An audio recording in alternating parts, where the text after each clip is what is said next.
لا إله إلا الله لا إله إلا الله لا وخلق منها زوجها وبث منهما رجالا كثيرا ونساء واتقوا الله الذي تساءلون به والأرحام إن الله كان عليكم رقيبا يا أيها الذين آمنوا اتقوا الله وقولوا قولا سديدا يصلح لكم أعمالكم ويغفر لكم ذنوبكم ومن يطع الله ورسوله فقد فاز فوزا عظيما. وقال تعالى في كلامه المجيد: بسم الله الرحمن الرحيم. من قتل نفسا بغير نفس أو فساد في الأرض فكأنما قتل الناس جميعا. وقال النبي صلى الله عليه وسلم: الحياء شعبة من الإيمان. قابل احترام بزرگوں، نوجوان دوستوں، پردہ نشین اسلامی ماں اور بہنوں، سب سے پہلے رب العالمین کی تعریف کریں گے کہ جس نے مجھ کو اور آپ کو زندگی دی وہی رب ہے جو ایک دن مجھ کو اور آپ کو موت بھی دے گا۔ زندگی اور موت کا مالک وہی پروردگار ہے جس کی ہم عبادت کرتے ہیں۔ اس اللہ کو چھوڑ کر نہ ہم نے کبھی کسی کی عبادت کی، نہ ہم اپنی موت اور اس رب کو چھوڑ کر کسی اور کی عبادت کریں گے۔ وہی عبادت کا لائق ہے، وہی سچا معبود ہے۔ سبحان اللہ و بحمدہ سبحان اللہ العظیم۔ درود و سلام ہو اللہ کے بھیجے گئے تمام انبیاء پر، بالخصوص بے انتہا درود و سلام کی برسات نازل ہو آخری نبی امام کائنات محمد رسول اللہ صلی اللہ علیہ وسلم پر۔ اللہم صلی وسلم وبارک علی نبینا وحبیبنا وسیدنا محمد وعلی آلہ وازواجہ واصحابہ وسلم تسلیما کثیرا۔ حاضرین جمعہ، اللہ رب العالمین کا یہ بہت بڑا احسان ہے کہ مجھ کو اور آپ کو اس نے دین اسلام جیسی نعمت دی اور اسلام کی تعلیمات پر عمل کر کے جنت کا راستہ میرے اور آپ کے لیے آسان کر دیا۔ کائنات کا رب اپنی کتاب قرآن مجید میں ارشاد فرماتا ہے: الذی خلق الموت والحیات لیبلوکم ایکم احسن عملا۔ اللہ تعالیٰ کہتا ہے کہ اس نے موت اور زندگی کو اس لیے بنایا تاکہ وہ انسانوں کو جانچے، انسانوں کو چیک کریں کہ کون ہے احسن عملا، اچھا عمل کرنے والا۔ میری اور آپ کی زندگی کا مقصد اچھے کام کرنا ہے۔ اللہ تعالیٰ یہی دیکھنے کے لیے مجھ کو اور آپ کو دنیا میں بھیجا۔ اللہ نے ہم کو پیدا کیا تو فرمایا کہ انسانوں کی موت اور پیدائش کا ایک ہی مقصد ہے کہ انسان کو اللہ رب العالمین کی زندگی دے کر آزمانا چاہتا ہے کہ کون اس کے امتحان میں کامیاب ہوتے ہیں، کون اللہ اور اس کے رسول کی فرمانبرداری کرتے ہوئے اپنی زندگی گزارتے ہیں، اور کون اچھے عمل کے ذریعے اپنا راستہ جنت ٹھکانہ بناتے ہیں۔ اسی لیے مجھ کو اور آپ کو بھیجا گیا۔ لیکن جب انسان دنیا میں آیا تو اس نے اللہ کی بغاوت کرنا شروع کر دی، رسول اللہ صلی اللہ علیہ وسلم کی نافرمانی کا راستہ اختیار کیا، اپنے آپ کو گناہوں میں ڈھکیل دیا، اور آج بالخصوص مسلم معاشرہ گناہوں کا شکار ہوتا جا رہا ہے۔ آج مسلم بستیوں کو دیکھ کر وہ خوشی نہیں ہوتی جس خوشی کے بارے میں ہم صحابہ کی تاریخ میں پڑھا کرتے تھے۔ آج مسلمانوں کی بستیوں سے ایمان کی رونق ختم ہوتی جا رہی ہے۔ شاید ہمارا ایمان کمزور ہوتا جا رہا ہے، ہمارا ضمیر، ہماری غیرتیں مرتی جا رہی ہیں کہ میں اور آپ دین سے بہت دور ہو گئے، اور اتنی دور ہو گئے کہ لفظ دور لفظ بھی چھوٹا پڑ گیا۔ ہم اپنے دین سے اتنی دور ہو گئے، نمازوں سے اتنی دور ہو گئے، اللہ اور اس کے رسول سے اتنی دور ہو گئے کہ اب دین کی کوئی بات ہمارے دلوں پر اثر نہیں کرتی۔ سیدنا ابوبکر صدیق رضی اللہ تعالیٰ عنہ نے کہا تھا: اللہ اور اس کے رسول کی دین کی باتیں ان کے دلوں پر اثر کرنا چھوڑ دیتی ہے جن کا دل ایمان سے خالی ہوتا ہے۔ اور آج ایسے ہی لگتا ہے مسلمان معاشروں کو دیکھنے کے بعد کہ کہیں نہ کہیں ہمارا ایمان کسی نہ کسی معاملے میں کمزور ہو چکا ہے، ہمارا ضمیر مر چکا ہے، ہماری غیرت مر چکی ہے۔ آج کون سے گناہ نہیں ہے جو اس امت کے اندر نہیں کیے جاتے؟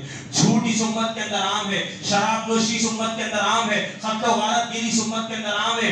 ہر وہ برائی جس کو روکنے کے لیے محمد رسول اللہ کو بھیجا گیا تھا، آج آپ کی امت ان برائیوں کو کرتی جا رہی ہے۔ اللہ کا کوئی خوف نہیں، رسول اللہ کی کوئی محبت ہمارے دلوں میں نہیں ہے، بس ایک انسان گناہوں کے سمندر میں تیرتا جا رہا ہے۔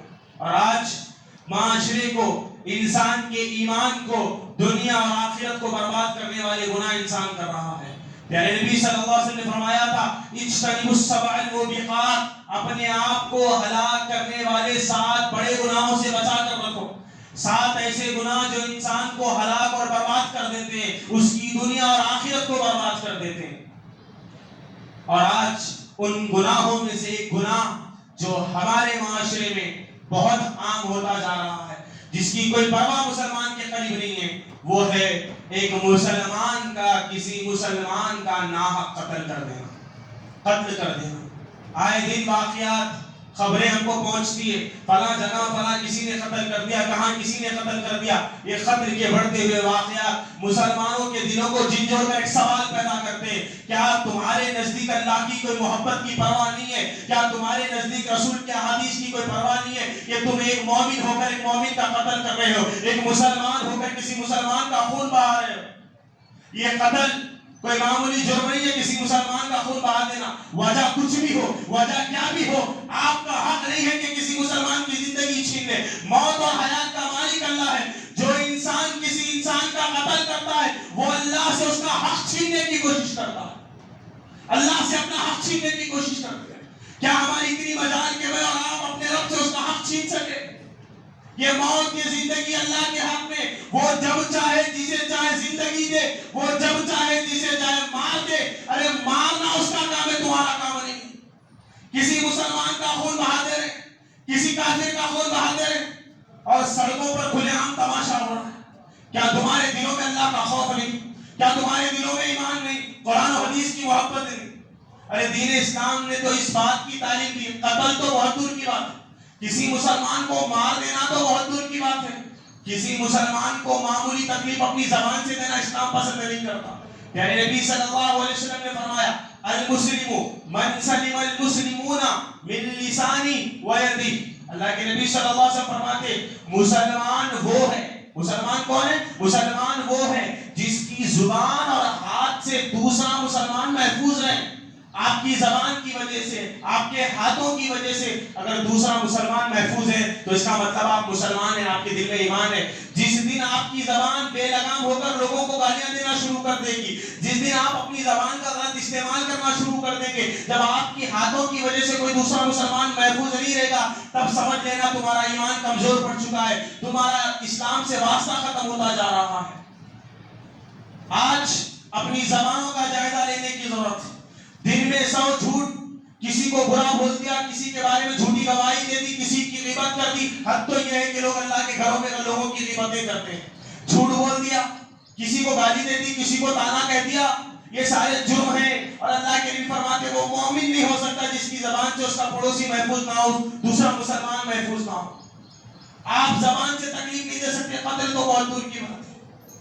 ام المومنین عائشہ صدیقہ رضی اللہ تعالیٰ عنہ سارے مومنوں کی ماں ہیں.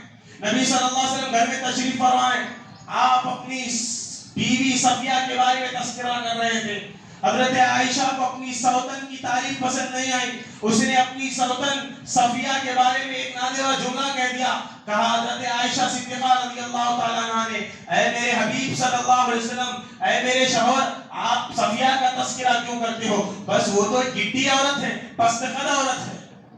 اپنی بیوی کے بارے میں جب یہ جملے سنے, پیارے نبی کا چہرہ غصے سے لال ہو گیا. حضرت عائشہ صدیقہ نے پوچھا, اے میرے شوہر صلی اللہ علیہ وسلم, کس بات نے عائشہ سے آپ کو ناراض کر دیا؟ فرمایا نبی صلی اللہ علیہ وسلم نے, لو قلتی کلمۃ لمدشتہ فی البحر لدرجتہ. فرمایا عائشہ صدیقہ سے, اے عائشہ, تو نے اپنی سوتن صفیہ کے بارے میں ایسا جملہ کہہ دیا ہے, اگر تیرے اس جملے کو سمندر کے پانی میں ملا دیا جائے تو سارے سمندر کا پانی زہریلا ہو جائے. سمندر جیسی بڑی مخلوق, کہا تیرا یہ جملہ سمندر کے پانی کو زہریلا کرنے کے لیے کافی ہے. تو نے اپنی سوتن کے بارے میں کہا کہ وہ بیٹی ہے, اس کے عیب کو بیان کرتی ہے. اللہ تعالیٰ عیبوں کو چھپانے کا حکم دیتا ہے.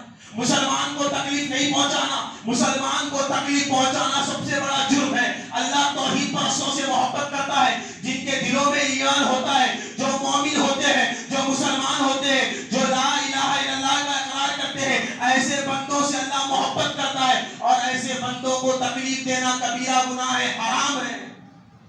بھائی معاملہ کچھ بھی ہوگا, ذاتی معاملہ ہوگا, سیاسی معاملہ ہوگا, اجتماعی معاملہ ہوگا, گھر کا معاملہ ہوگا, پراپرٹی کا معاملہ ہوگا, معاملہ کچھ بھی ہو, آپ بیٹھے مشورہ کریں فیصلے کریں لیکن قتل کرنے کی اجازت کسی مسلمان کو نہیں دی گئی ہے. قرآن و حدیث میں قتل کی اتنی سخت سنگینی بیان کی گئی ہے. ایک مومن اگر ان آیتوں کو سنے گا واللہ دوبارہ کبھی اس جرم کی طرف بڑھنے کی کوشش نہیں کرے گا. بہت بڑا جرم آئے دن قتل کے واقعہ. جہاں قتل ہو رہا ہے لوگ خودکشی بھی کر رہے ہیں, خود اپنی جان نکال رہے ہیں. ان کو نہیں معلوم کہ جان کی اسلام میں کیا اہمیت ہے. یہ جان اللہ کی امانت ہے. اللہ تعالیٰ نے آپ کو زندگی دی, یہ امانت ہے, اس کو ضائع مت کریے. آپ اپنے ہاتھوں سے اپنی جان نہیں نکال سکتے, خودکشی نہیں کر سکتے, حالات کیسے بھی ہو آپ خودکشی نہیں کر سکتے. عبدالحسیب عمری مدنی حفظہ اللہ کا ایک جملہ بڑا پیارا ہے. انہوں نے کہا تھا خودکشی کرنے والا یہ بول کر مرتا ہے, یہ احساس دلا کر مرتا ہے کہ میں اللہ سے ناراض ہوں, زندگی نہیں جی سکتا اس لیے مر جا رہا ہوں. آپ اللہ سے مایوس ہو گئے, کیا آپ کو اللہ کی قدرت پر, اس کی شہنشاہت پر بھروسہ نہیں ہے؟ آنے والے دن آپ کے لیے اچھے ہو سکتے ہیں, آپ بھروسہ رکھیں, آپ صبر کریں. صحابہ جیسی تکلیفیں تو ہم پر نہیں آئی. صحابہ کو مارا گیا, کاٹا گیا, تھوکا گیا, گھروں سے نکالا گیا, ویسے حالات تو نہیں آئے. صحابہ نے تکلیفوں پر صبر کیا, کبھی خودکشی نہیں کی. آپ کے اوپر حالات جیسے بھی آ جائے آپ اللہ پر بھروسہ رکھیں. آپ اپنی جان مت نکالیں, آپ کسی کی جان نہ نکالیں, نہ خود کی جان نکالیے. جان اللہ کی امانت ہے, اللہ کی امانت آپ کو واپس لوٹانا ہے. اللہ پوچھے گا اپنی امانت کے بارے میں. اور قتل ایک ایسا بدترین جرم ہے, معاشرے کا ایک ایسا ناسور زخم ہے جو انسان کی زندگی اور آخرت کو برباد کر دیتا ہے. ایک انسان نے کسی انسان کا قتل کر دیا تو وہ اس کی نزدیک ایک ہی قاتل ہے. اگر کسی نے کسی کا قتل کر دیا تو وہ یہ سمجھتا ہے کہ میں نے ایک انسان کا قتل کیا ہے. زمانے والے سمجھتے ہیں کہ اس نے ایک انسان کا قتل کیا ہے, لیکن اگر کوئی بندہ کسی بندے کا قتل کرتا ہے تو وہ صرف ایک بندے کا قتل نہیں کرتا.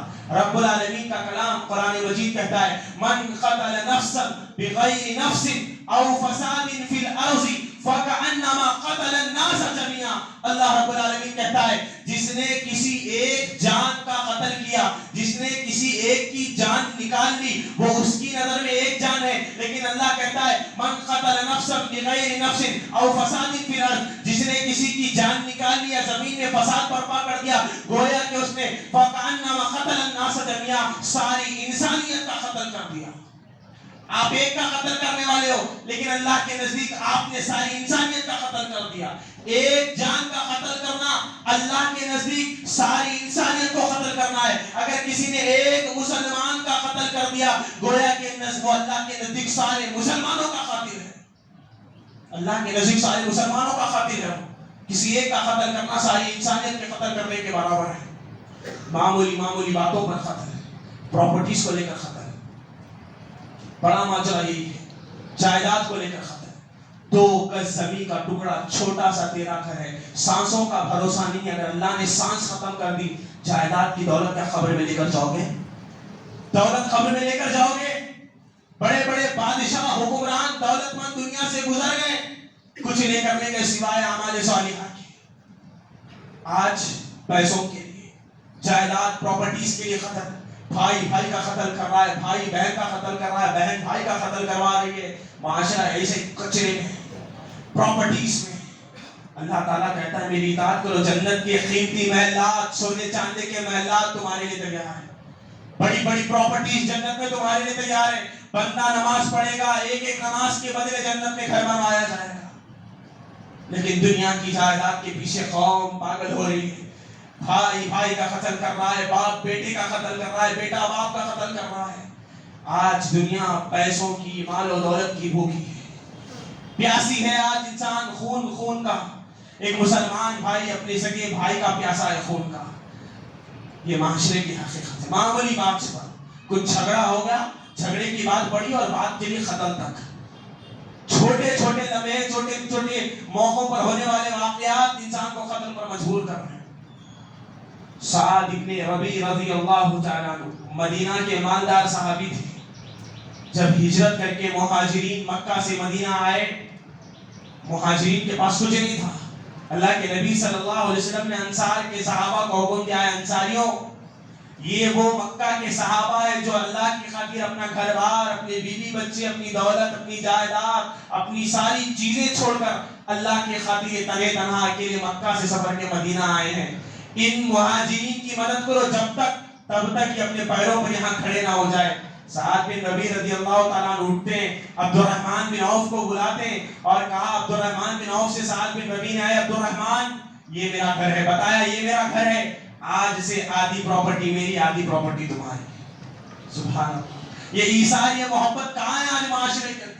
کہاں ہے؟ سعد بن ربیع نے آئے، عبد الرحمن یہ میرا گھر ہے، یہ بڑا پورا باغیچہ میرا ہے، اس میں سے آج سے آدھا میرا ہوگا آدھا تمہارا ہوگا۔ یہی نہیں اے عبد الرحمن میری 2 بیویاں ہیں، دونوں کو دیکھو، جو تم کو پسند ہو میں اس کو طلاق دے دوں گا، عدت گزرنے کے بعد شادی کر لینا۔ یہ محبت یہ ایثار صحابہ کے دلوں میں تھا، کبھی کسی کے لیے کوئی دلوں میں نفرت رنجش نہیں تھی۔ آج چھوٹی چھوٹی باتوں کے لیے ہم اپنے دلوں میں نفرت پیدا کرتے، سال گزر جاتا ہے گفتگو نہیں ہوتی، معاملات نہیں ہوتے، بات چیت نہیں ہوتی، بس ایک انسان کے دل میں ایک تکبر بیٹھا ہوا ہے، ایک ضد ہے کہ جب تک میں اس کی جان نہیں لوں گا مجھے سکون ملنے والا نہیں۔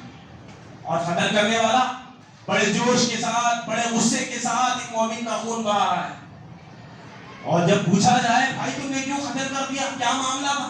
کہا بہت غصہ آ گیا، تمہیں اپنے غصے کی فکر تھی، تم نے تمہارے غصے کو قابو نہیں کیا، تم نے غصے میں اللہ کی نافرمانی کر دی، تمہیں اپنے غصے کی فکر تھی، رب کے غصے کی فکر نہیں تھی۔ قیامت کے دن جب تم آؤ گے، انبیاء نے کہا ہے قیامت کے دن تمہارا پروردگار بہت غصہ ہونے والا ہے۔ انبیاء کہتے ہیں اللہ تعالیٰ اس سے پہلے نہ کبھی اتنا غصہ ہوا نہ اس کے بعد کبھی ہوگا، قیامت کے دن تمہارا پروردگار بہت غصے میں ہوگا۔ غضب اللہ علیہم یوم القیامہ، قیامت کے دن اللہ کا غصہ بہت خطرناک ہوگا، ساری انسانیت کا غصہ ایک طرف، کائنات کے رب کا غصہ ایک طرف۔ کیا کرو گے جب قیامت کے دن تمہارے اعمال تمہارے سامنے پیش کر دیے جائیں؟ تمہیں اپنے غصے کی پرواہ تھی، تم نے غصے میں مومن کا خون بہا دیا، قیامت کے دن اللہ آئے گا پوچھے گا میرے بندے کا تو نے قتل کیا، اللہ غصے میں ہوگا۔ کیا طاقت ہے، کیا اتنی ہمت اور جرأت ہے کہ اپنے رب کے سامنے منہ کھول کر کہہ سکو لا يتکلمون الا من اذن له الرحمن، رحمان کے سامنے قیامت کے دن بولنا تو دور انسان حرکت کرنا پسند نہیں کرے گا۔ ارے انبیاء کھڑے ہوں گے کانپ رہے ہوں گے، انبیاء اللہ کے ڈر سے کانپ رہے ہوں گے۔ بخاری شریف کی روایت ہے آسمان نیچے آ جائے گا، سورج 1 میل کے فاصلے پر ہوگا، لوگ ننگے بدن ہوں گے، حضرت آدم علیہ السلام کے پاس جائیں گے، کہیں گے اے آدم ذرا اللہ سے کہو کہ سفارش کا معاملہ شروع کر دے، ہم یہ سورج کی سختی کو برداشت نہیں کر سکتے، سورج 1 میل کے فاصلے پر ہے، پیر میں چپل نہیں ہے، جسم پر کپڑے نہیں ہیں، آدم اللہ سے کہو سفارش کرے۔ آدم کہیں گے میں نے غلطی کر دی، آج رحمان بہت غصے میں ہے، اس کے غصے کا مقابلہ کرنا آدم کے بس کی بات نہیں ہے، تم نوح کے پاس چلے جانا۔ لوگ نوح علیہ السلام کے پاس آئیں گے، نوح علیہ السلام سے سفارش کریں گے آپ اللہ سے بات کر کے ہمارے معاملے کو آسان کر دیجئے۔ نوح علیہ السلام 950 سال زندگی گزارنے والے پہلے رسول کہیں گے آج رحمان بڑے غصے میں ہے، نوح کی اتنی طاقت نہیں ہے کہ وہ اپنے اللہ سے بات کر سکے۔ ارے انبیاء ڈر رہے ہوں گے، ابو بکر صدیق جیسا وفادار ڈر رہا ہوگا، عمر فاروق جیسا بہادر ڈر رہا ہوگا، عثمان غنی جیسا باحیا انسان ڈر رہا ہوگا، علی بن ابی طالب رضی اللہ تعالیٰ عنہ جیسا جبار اللہ سے ڈر رہا ہوگا، صحابہ کے پسینے چھوٹ گئے ہوں گے، انبیاء حیران ہوں گے، اللہ کا غضب ہوگا۔ قیامت جیسے دن اللہ پوچھے گا، اللہ کے نبی فرماتے ایک ہوتا ہے حقوق اللہ، اللہ تعالیٰ کے حقوق، اور ایک ہوتا ہے حقوق العباد۔ حقوق اللہ میں قیامت کے دن اللہ سب سے پہلے سوال نماز کے بارے میں کرے گا، اول ما یحاسب به العبد یوم القیامت الصلاۃ، قیامت کے دن سب سے پہلا سوال اللہ کے حقوق کے بارے میں بندوں سے نماز کے بارے میں کیا جائے گا۔ رحمان غصے میں ہوگا، پوچھے گا نمازوں کے بارے میں، نمازوں کی حفاظت کی تھی، اللہ پوچھے گا۔ اور جب بات آئے گی حقوق العباد کی، پھر بھی اللہ چاہے تو حقوق اللہ معاف کر دے، لیکن جب بات آئے گی حقوق العباد میں، فرمایا پیارے نبی صلی اللہ علیہ وسلم نے اول ما یقضى بین الناس یوم القیامت الدماء، اللہ کے نبی فرماتے قیامت کے دن سب سے پہلے بندوں کے درمیان جس چیز کا حساب لیا جائے گا وہ خون کا حساب ہوگا۔ خون کے بارے میں اللہ پوچھے گا، اللہ کے نبی فرماتے سب سے پہلا حساب بندوں سے خون کے بارے میں پوچھا جائے گا۔ بندے تو نے کسی کا خون بہایا ہے، کسی کو مارا ہے، کسی کو تکلیف پہنچائی ہے، آج حقوق العباد کا پہلا سوال ہے بندے اس کے خون کو اس کو لوٹا، اللہ تعالیٰ اس کی نیکیاں اٹھا کر اس کے منہ پہ ڈال دے گا۔ بڑا سنگین معاملہ ہے کسی انسان کا قتل کرنا، قیامت کے دن اللہ رب العالمین بڑا غضبناک ہوگا۔ قرآن مجید کی ایک آیت اللہ فرماتا ہے وَإِذَا الْمَوْءُودَةُ سُئِلَتْ، جب زندہ مار دیے گئے انسانوں سے قیامت کے دن اللہ کے پاس جب بندے آئیں گے، اللہ پوچھے گا بِأَيِّ ذَنبٍ قُتِلَتْ، مرنے والے جس کا قتل ہوا ہے، جو قتل کیا گیا ہے، اس مرنے والے سے اللہ قیامت کے دن پوچھے گا بِأَيِّ ذَنبٍ قُتِلَتْ، تجھے کس گناہ میں قتل کر دیا گیا؟ حق کیا تھا؟ مارنے والے سے سوال ہونا چاہیے نا.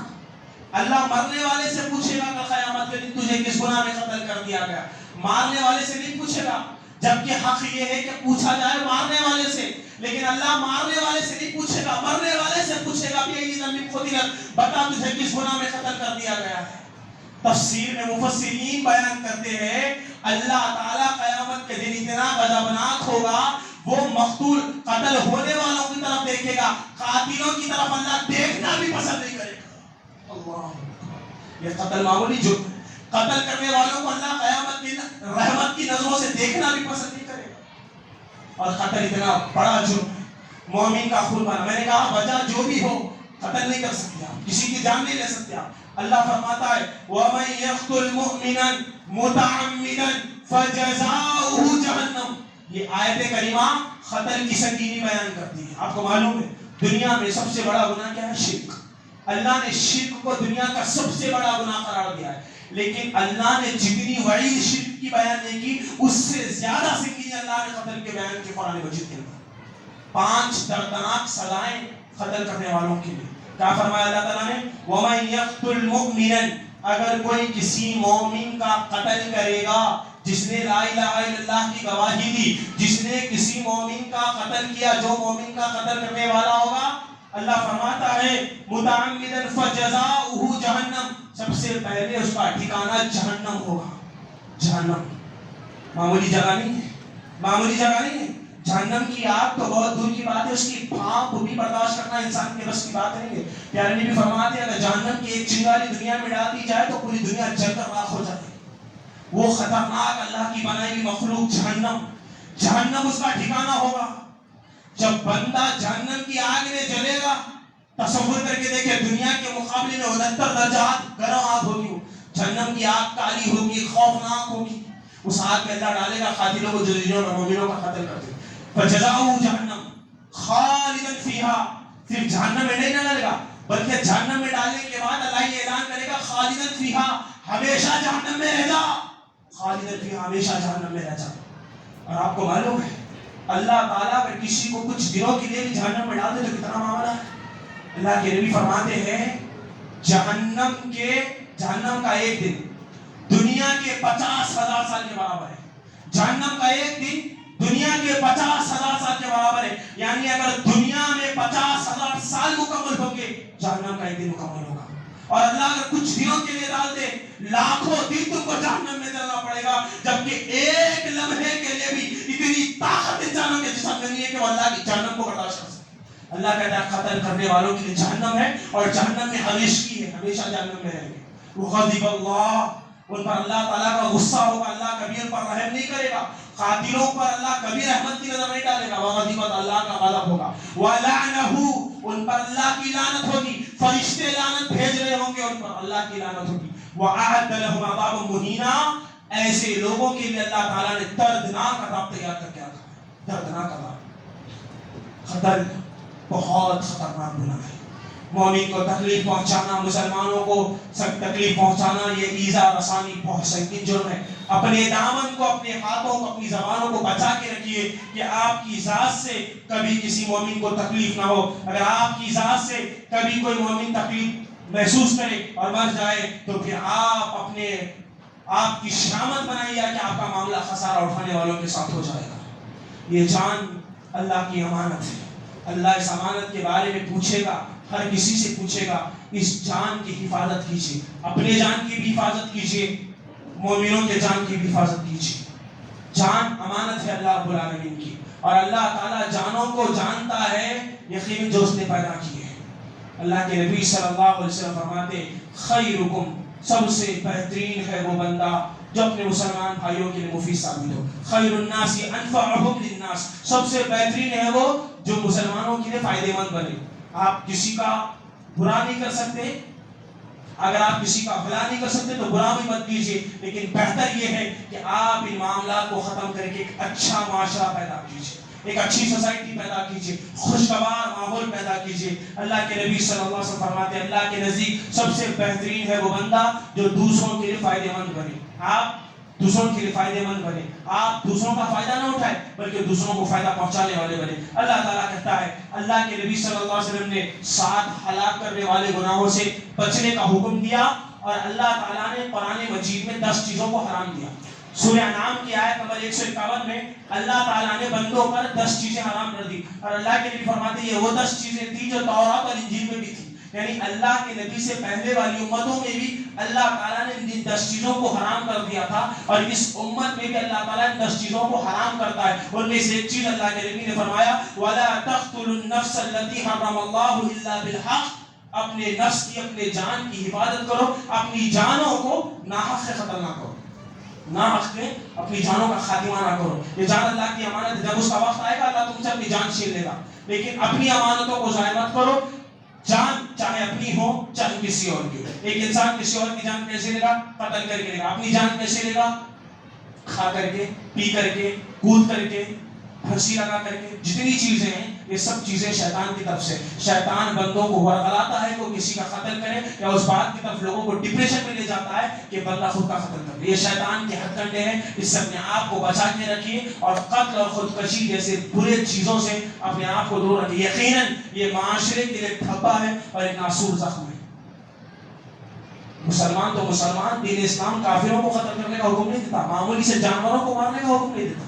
آپ کو معلوم ہے واقعہ، ایک عورت نے، صحیح بخاری کی روایت ہے یا صحیح مسلم کی روایت ہے، ایک عورت نے کتے کو پانی پلایا، اللہ تعالیٰ کو اس پر رحم آیا، اللہ نے اس زانیہ عورت کے گناہوں کو معاف کر کے اس کو جنت میں داخل کر دیا۔ اور ایک متقی ایک عورت تھی، اس نے بلی کو بند کر دیا، کھلایا نہیں پلایا نہیں، بلی بھوک سے مر گئی، بلی کو تڑپانے کی وجہ سے اللہ نے اس کے سارے عمل کو برباد کر دیا اور اس کو جہنم میں داخل کر دیا۔ انسان تو انسان، کافروں پر، مشرکوں پر، جانوروں پر اسلام نے رحم کرنے کا حکم دیا۔ آپ کسی جانور کو بلا وجہ نہیں مار سکتے، نہیں مار سکتے، کیوں؟ کیونکہ یہ حرام ہے۔ جب تک وہ آپ کو تکلیف نہیں پہنچائے آپ کسی اور کو تکلیف نہیں پہنچا سکتے۔ اب سنیے، قتل کرنا کتنا بڑا گناہ ہے۔ ایک گناہ ایسا ہے اسلام میں جس کی معافی بغیر توبہ کے نہیں مل سکتی۔ اگر انسان بغیر توبہ کے مر جائے وہ گناہ کر کے تو کبھی معاف ہونے والا نہیں، وہ شرک ہے۔ اگر ایک بندہ شرک کرے، اللہ کی عبادت کے ساتھ کسی اور کی عبادت کرے، شرک جیسا بدترین گناہ کرے، بغیر توبہ کے مر جائے، کبھی بھی معاف نہیں ہو سکتا، اللہ اس کو کبھی معاف کرنے والا نہیں۔ لیکن اللہ کے نبی شرک کے ساتھ ایک گناہ کو جوڑتے ہیں اور فرماتے ہیں جو شرک کے ساتھ یہ گناہ کرے گا اور بغیر توبہ کے مر جائے گا اللہ اس کو بھی معاف نہیں کرے گا۔ اور وہ گناہ کون سا ہے؟ قتل۔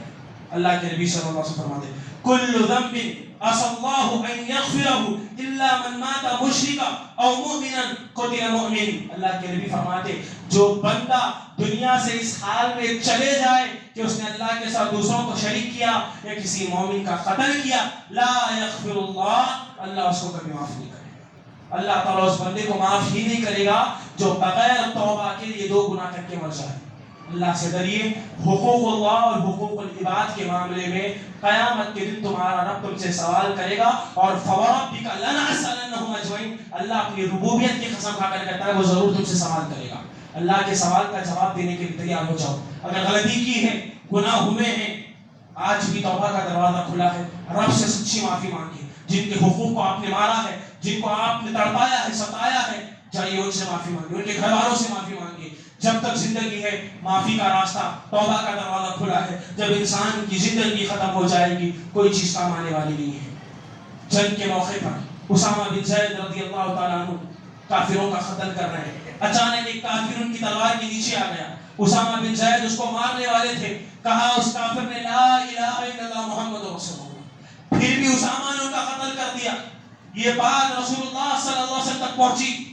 رسول اللہ نے اسامہ سے پوچھا، اے اسامہ، رسول کے چہیتے تھے اسامہ، فرمایا اے اسامہ تم نے ایسے آدمی کا جنگ میں قتل کر دیا جس نے لا الہ الا اللہ پڑھا تھا۔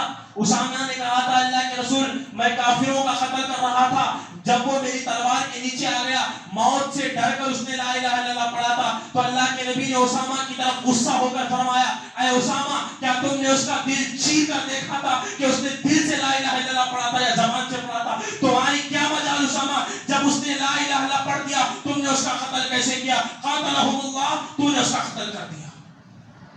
مومن کا قتل نہیں. اگر وہ لا الہ الا اللہ پڑھنے والا ہے تو اس کا ذمہ اللہ کے حوالے ہے. آپ کسی نفس کا قتل نہیں کر سکتے. اللہ رب العالمین سے ہم دعا کرتے ہیں کہ اللہ تعالی ہمیں ہر چھوٹے بڑے گناہوں سے بچنے، اپنی اولاد کو بچانے، اپنے معاشرے کو بچانے کی توفیق عطا فرمائے. اللہ شرک اور خودکشی جیسے برے حالات اور برے واقعات سے ہماری حفاظت فرمائے. اے اللہ جو مقتول دنیا سے جا چکے ہیں، اگر ان کے سینوں میں توحید ہے تو توحید ہی کے بدل اے اللہ ان کے سارے گناہوں کو معاف فرما. اے اللہ قاتلوں کے دل میں رحم فرما. اے اللہ قتل کرنے والوں کو صراط مستقیم نصیب فرما. اے اللہ آج جہاں قتل کے واقعات بہت بڑھ رہے ہیں، اور ایک وہ جگہ فلسطین کی سرزمین جہاں معصوموں کا کئی سالوں سے قتل ہو رہا ہے، معصوم بچے بھوک سے بلک رہے ہیں، معصوم مائیں بیٹوں کے لیے تڑپ رہی ہے، کئی ایسے باپ ہیں جن کے سامنے جوان بچیوں کو مار دیا گیا. اے اللہ اس منبر سے دعا ہے جمعہ کے موقع پر فلسطین کے مظلوم مسلمانوں کی مدد فرما. اے اللہ فلسطین پر اپنا رحم نازل فرما. اے اللہ فرشتوں کے ذریعے فلسطین کے مسلمانوں کی مدد فرما. اے اللہ تو رحمان ہے، تو رحیم ہے، تو غفور ہے، تو ستیر ہے. اے اللہ تیری رحمت کا واسطہ یا ربی فلسطین، غازہ اور رفح کے مسلمانوں کی مدد فرما. اے اللہ بچے بھوک سے بلک رہے، اللہ ان کے پیٹوں کو بھر دے. اے اللہ مسلمان مائیں رو رہی ہیں، اے اللہ ان کے دامن، ان کے عزت و آبرو کی حفاظت فرما. اے اللہ فلسطین کے مسلمانوں کو امن نصیب فرما. اے اللہ فلسطین کے مسلمانوں کے اوپر اپنا خصوصی رحم نازل فرما. اے اللہ جو لوگ انتقال کر چکے ہیں، جو مقتول شہید ہو چکے ہیں، اے اللہ ان تمام کو جنت الفردوس میں اعلیٰ مقام نصیب فرما. اے اللہ فقط تیرے سہارے فلسطین کھڑا ہے، تیری نصرت کے علاوہ کوئی مددگار نہیں. اے اللہ ہم تجھ سے دعا کرتے ہیں، ان کے ہمارے لیے ان کے حق میں ہماری دعاؤں کو قبول فرما. اے اللہ ہم جب تک زندہ رہے پیارے نبی کا پیارا امتی بن کر زندگی گزارنے کی توفیق عطا فرما. اے اللہ جب تک ہم زندہ رہے صحابہ کرام کے صحیح منہج پر زندگی گزارنے کی توفیق عطا فرما. اے اللہ ہم گنہگار ہیں، سیاہکار ہیں، خطاکار ہیں، ہم سے لغزشیں، خطائیں، گناہ، غلطیاں بہت ہوئی ہیں. اے اللہ تیری رحمت بڑی وسیع ہے.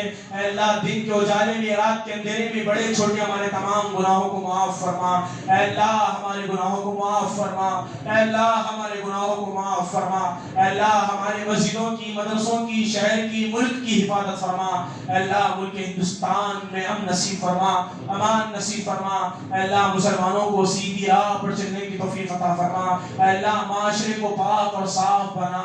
اے اللہ جو لوگ تیری شریعت کے مطابق زندگی گزار رہے ہیں، اے اللہ تو نے استقامت نصیب فرما.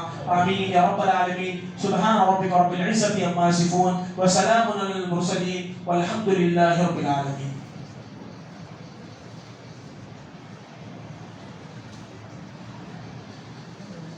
الحمد لله الذي هدانا لهذا وما كنا لنهتدي لولا أن هدانا الله. أشهد أن لا إله إلا الله وحده لا شريك له، له الملك وله الحمد يحيي ويميت وهو على كل شيء قدير. فإن خير الحديث كتاب الله، وخير الهدى هدى محمد صلى الله عليه وسلم، وشر الأمور محدثاتها، وكل محدثة بدعة، وكل بدعة ضلالة، وكل ضلالة في النار. أعوذ بالله من الشيطان الرجيم من همزه ونفخه ونفسه. بسم الله الرحمن الرحيم. إن الله وملائكته يصلون على النبي يا أيها الذين آمنوا صلوا عليه وسلموا تسليما. اللهم صل على محمد وعلى آل محمد كما صليت على إبراهيم وعلى آل إبراهيم إنك حميد مجيد. اللهم بارك على محمد وعلى آل محمد كما باركت على إبراهيم وعلى آل إبراهيم إنك حميد مجيد. سبحان ربك رب العزة عما يصفون وسلام على المرسلين والحمد لله رب العالمين.